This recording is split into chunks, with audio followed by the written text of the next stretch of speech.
Welcome back to Level Ahead Gamer. My name is Joseph, and today let's talk about Monster Hunter Rise and the Kamura Village checklist. You have to do these things to make sure you maximize all the gains that you can get in this village with farming and various items. Now let's get right into it. And if guys, you enjoy this kind of content, make sure to subscribe down below. I will be releasing a lot more Monster Hunter content on this channel. Without any further ado, I don't want to waste your time. Let's get into it. Starting with Hinoa, the village quest giver, you want to make sure you come up to her and activate as many optional subquests that you can. It's very important because you're going to be getting a lot of Kamura points and armor spheres from her, and you want to make sure you pick subquests that you can complete, and you probably will do in the next couple of quests to make sure you're getting all these benefits as much as you can, and try to check on them every single quest that you complete, see how many of them you've completed or not. You'll get always an update in the mission if you've completed one, just in case. But also for the next thing you got to make sure you do in the Kamura village, you want to go to the body plaza. In the body plaza is going to be this big tree that you can go behind, and you can climb all the way to the top, and it's going to have a nest. It's usually going to give you a bunch of items there. They usually refresh every couple of quests. Is going to fill up. You can just run up that tree, grab them all along, get all the items. It's just free. There's no reason not to do it. But as we go a little bit further, you want to make sure body expert.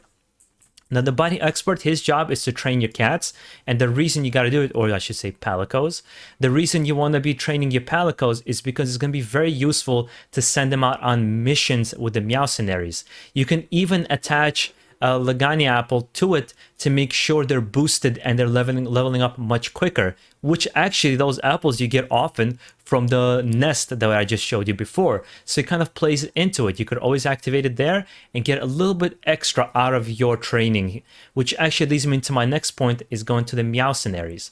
You want to make sure you go to the Meowcenaries because they're going to be hunting certain things that you want. For example, certain gathering spots or creatures, and all the cats that palicos that you've trained up, you'll be able to assign them on these missions and use again another Legeni apple to kind of boost your odds of various gathering resources. And it's just nice. You could always be getting, whether it's crafting materials or monster parts, just to make your gathering of as many resources as possible. You'll never know when you're going to need something, so it's always a good point to make sure you're checking up on them.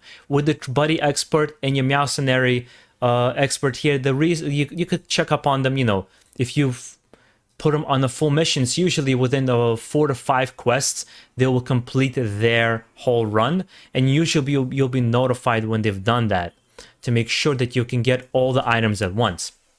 It also leads me into the Argosy. Argosy, when you come up to her, she can do a couple things.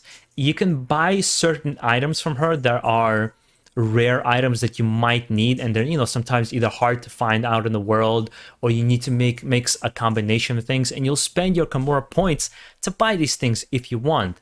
What I use it for more though, however, is to send my palicos on trade requests, which essentially is, if anybody who's played any Monster Hunter game before, is farming. You can farm certain items that you want, and they'll take, again, multiple missions for you to complete for them to come back with the maximum amount of items that you want. For example, if you want to farm honey or mite seeds or whatever it might be, again, you can enhance it with a Geni apple so they can get even more items per run for you, which is, again, the best way to farm, especially in the late game. When you have a whole lot of Kamura points, you're going to be getting them by the dozen. You don't want to be running around in the world collecting honey. You want to make sure you have all the possible resources you need to create your traps, to create your mega potions or mega demon drugs or armor skins or mega armor skins.